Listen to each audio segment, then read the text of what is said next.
Good morning, student. As you know that electric field is the fundamental property of the charge. Similarly, magnetic field is also the fundamental property of moving charge. Every moving charge produces magnetic field. And when that moving charge is passing through any magnetic field, the magnetic field produced by the moving charge and the applied magnetic field, because of interaction between them, the moving charge experiences force. And we know that force experienced by the moving charge is given by Q V cross B. Means expanded form में we can write it as Q V B sin of theta. ये topic already हमने पढ़ रखा है. तो यहाँ पर जो हमारा टॉपिक है, it is related to this concept. Okay, and in this topic we are going to obtain the expression for the force experienced by a current carrying conductor when placed in magnetic field. Question ये उठता है कि current carrying conductor magnetic field में रखने पर उस पर force क्यों लग रहा है, इसके पीछे क्या रीजन है, वो आप ध्यान देना. Every conductor consist of large number of free electrons and when current is passed through it, these electrons drift towards the positive end, and during their motion towards the positive end they are moving in uniform magnetic field.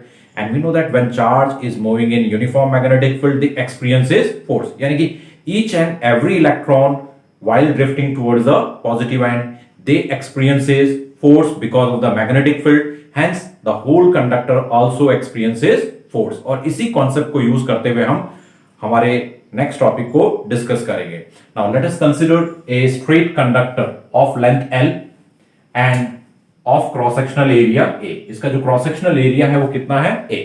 और ये जो conductor है, it contains n number of free electrons per unit volume. यानी कि इस conductor के अंदर n electrons per unit volume है. Okay, and this conductor is placed in uniform magnetic field of strength B, making an angle theta with the magnetic field. Red lines के through हमने uniform magnetic field को represent किया है. And let this conductor carries I amount of current. जैसा कि अभी हमने discuss किया था कि when current is pass through it, this end is positive and this end is negative end. तो जो भी इसमें फ्री इलेक्ट्रॉन्स है, they starts drifting towards the positive end. Now let us consider an electron which is drifting towards the positive end with vd velocity. Okay, means that free electron will experience a force, and that force is given by E times of Vd cross D. Okay, as electron is negatively charged particle, तो cross product के direction के according हमें force का direction नहीं मिलेगा, और force का जो डायरेक्शन होगा that is negative of the cross product. और सिंपली हम बोल सकते हैं कि in case of negative charge we have to place minus sign to indicate the direction of force experienced by the moving charge. Okay, so this free electron while drifting towards the positive end in the uniform magnetic field, it experiences this amount of force. ये एक electron पर force लग रहा है. अब क्या इस conductor के अंदर सिर्फ एक इलेक्ट्रॉन है? There are n number of free electrons. तो total number of free electrons is equal to number density multiplied by volume of the conductor, and which is equal to A into L. Okay, means अगर एक electron पर इतना force लग रहा है तो इन सभी इलेक्ट्रॉन्स पर कितना फोर्स लगेगा? तो total force experienced bye all the free electrons while drifting towards the positive and is given bye n times of small m. Means n times of Al multiply by minus of E Vd cross B. Okay, and in this way we can write the net amount of force experienced by all electrons. और जितने free electrons पर जो force लग रहा है that will represent the net force experienced by this straight conductor carrying current. Net force experienced by straight conductor carrying current is equal to minus of A N E L Vd cross B. मैंने इस order को थोड़ा सा rearrange किया है. A N E L Vd cross B. Same हमने relation लिखा है. Let us mark this equation as equation number first. आपने करंट इलेक्ट्रिसिटी चैप्टर में करंट और ड्रिफ्ट वेलोसिटी में एक रिलेशन डिस्कस किया होगा. As we know that the current is equal to A N E Vd. Okay, current is equal to A यानी VD, ये relation आपने करंट इलेक्ट्रिसिटी चैप्टर में पढ़ा होगा। अब यहां पर आप ध्यान दें कि अगर हम दोनों तरफ L से मल्टीप्लाई कर दें, we can write IL is equal to ANEL VD। Okay, this IL is equal to this, यानी हमने दोनों तरफ L से मल्टीप्लाई कर दिया। अब यहां पर आप ध्यान दें कि वैसे लेंथ जो है it is not a vector quantity, लेकिन अगर हम लेंथ वेक्टर को अगर हम कंसिडर करते हैं, यानी कि हम करंट एलिमेंट की जब बात करते हैं, तो current element is a portion of current carrying conductor of particular length and direction of that current element is same as that of the current। तो यहां पर इस पोर्शन को हम as a current element represent कर सकते हैं and direction of that current element is given by the direction of current. अब इस तरफ अगर वेक्टर क्वांटिटी है तो इस साइड में भी हमें एक वेक्टर क्वांटिटी नजर आ रही है, ड्रिफ्ट वेलोसिटी। तो let us mark arrow mark on the drift velocity to represent it as a या to represent it in the form of vector quantity. अब यहां पर आप देखो कि इस करंट एलिमेंट का डायरेक्शन होगा along the direction of current, whereas drift velocity its direction is opposite to that current element। इस चीज को रिप्रेजेंट करने के लिए हम यहां पर नेगेटिव साइन यूज कर सकते हैं।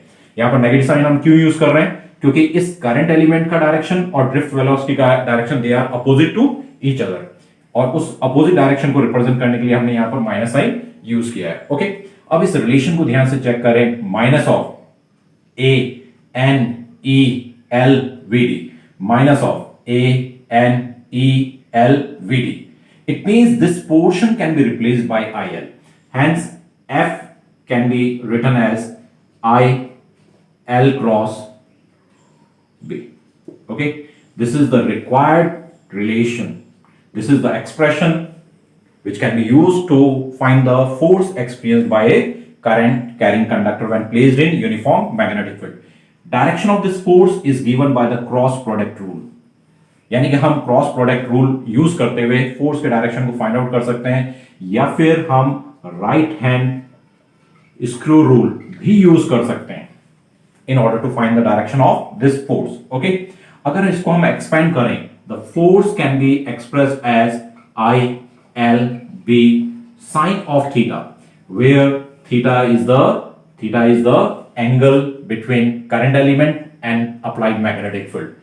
ओके, तो ये स्केलर फॉर्म में इसका रिलेशन है और ये इसका वेक्टर फॉर्म में रिलेशन है। एज पर आवर डायग्राम अगर हम फोर्स के डायरेक्शन को चेक करें तो आप ध्यान देना, यहां पर L क्रॉस B है, this will be the direction of L, यानी कि ये करंट एलिमेंट का ये डायरेक्शन है और ये हमारी मैग्नेटिक फील्ड का डायरेक्शन है। Okay, right hand screw rule क्या कहता है? Place a screw perpendicular to the plane containing L and B, दोनों वेक्टर्स के प्लेन के परपेंडिकुलर एक स्क्रू को प्लेस करो, now rotate it from first vector to second vector, यानी इसको अगर हम फर्स्ट से सेकंड की तरफ रोटेट करें तो it will move in outward direction, means as per our diagram the direction of force is outward the plane of board, यानी कि बाहर की तरफ, इस पर फोर्स किधर लग रहा है? आउटवर्ड डायरेक्शन में लग रहा है।